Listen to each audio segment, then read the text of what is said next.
नमस्कार, मैं हूं आपके साथ निधि वासंदानी। नौसेना में मेक इन इंडिया। जी हां, इस बार गणतंत्र दिवस की परेड के मौके पर नौसेना की झांकी खास रहने वाली है, जिसमें मेक इन इंडिया पर खास तवज्जो दिया गया है। गणतंत्र दिवस के मौके पर राजधानी दिल्ली में होने वाली परेड की तैयारियां जोरों शोरों से चल रही हैं और इस साल भारतीय नौसेना की झांकी में 1946 के नौसेना विद्रोह को दर्शाया जाएगा, जिसमें देश के स्वतंत्रता संग्राम में बड़ा योगदान दिया था। एक और खास बात, इसके मार्चिंग दल का नेतृत्व एक महिला अधिकारी करेंगी। झांकी में नौसेना की थीम युद्ध के लिए तैयार, विश्वसनीय और एकजुट का प्रदर्शन किया जाएगा। इस नौसैनिक मार्चिंग दल में 96 पुरुष, 3 प्लाटून कमांडर और 1 आकस्मिक कमांडर शामिल है।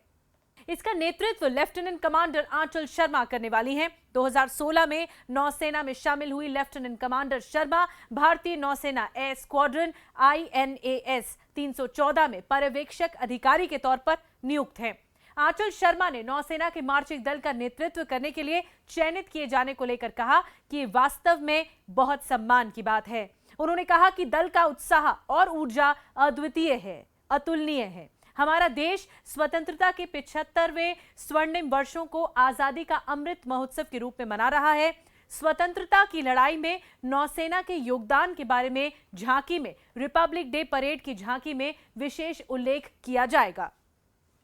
मेक इन इंडिया का भी होगा झांकी में उल्लेख, क्योंकि लेफ्टिनेंट मयंक बगौर ने इसे लेकर कहा कि झांकी का अग्रिम हिस्सा 1946 के नौसैनिक विद्रोह को दर्शाएगा, प्रदर्शित करेगा। ये ऐसी घटना थी जिसने भारत की आजादी के लिए संघर्ष में योगदान दिया था। झांकी का पिछला हिस्सा भारतीय नौसेना की मेक इन इंडिया के तहत शुरू किए गए कदमों को दर्शाया जाएगा, प्रदर्शित किया जाएगा। वहीं जो झांकी का मध्य हिस्सा होगा, इसमें हल्के युद्धक विमानों के साथ स्वदेशी विमानों वाहक पोत विक्रम का मॉडल भी पेश किया जाएगा।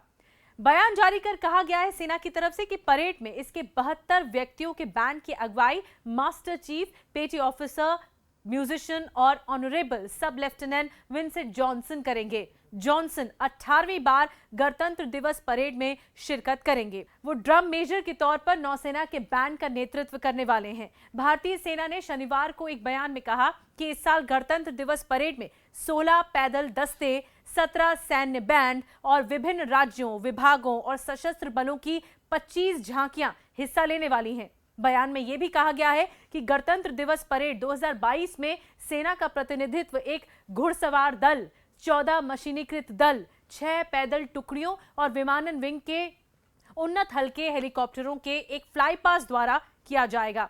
सेना के मशीनीकृत दल में एक PT-76 टैंक, एक Centurion tank, 2 MBT Arjun MKI tank, एक APC टोपस बख्तरबंद वाहक और एक BMP-1 पैदल सेना लड़ाकू वाहन शामिल हैं।